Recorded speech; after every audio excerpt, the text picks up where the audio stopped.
Longtemps, Israël a été présenté comme un modèle de vaccination contre le Covid-19. Le pays a d'ailleurs été l'un des premiers à vacciner sa population avec une première dose injectée au Premier ministre de l'époque le 19 décembre dernier. Dès le mois de mars, ils avaient d'ailleurs atteint plus de 50% de vaccination parmi leur population. Sauf qu'en septembre dernier, Israël a connu une très importante vague de contamination de l'ordre de plus de 1000 cas par 100 000 habitants.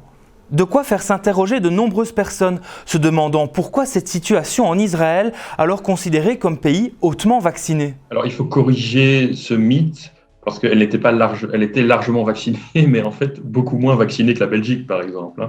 Ils sont restés calés à un taux de 65% de vaccination, et maintenant on sait que ce taux, en termes de population générale, est insuffisant pour contenir le variant hyper contagieux, le variant Delta. On estime qu'il faut 90 à 95% de la population générale vaccinée.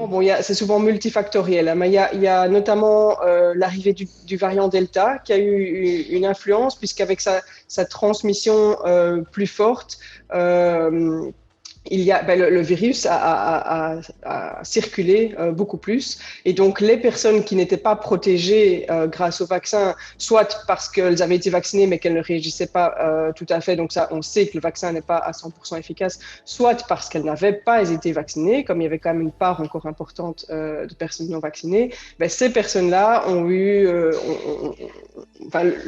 le virus s'est plus diffusé dans cette population-là. Et oui, Israël a connu du coup une vague qui était quand même assez forte. Il y a sans doute d'autres choses qui ont joué là-dessus. Il y a probablement les mesures qui ont eu un impact aussi. Israël a peut-être cru un peu tôt que c'en était fini et a relâché de manière un peu trop rapide.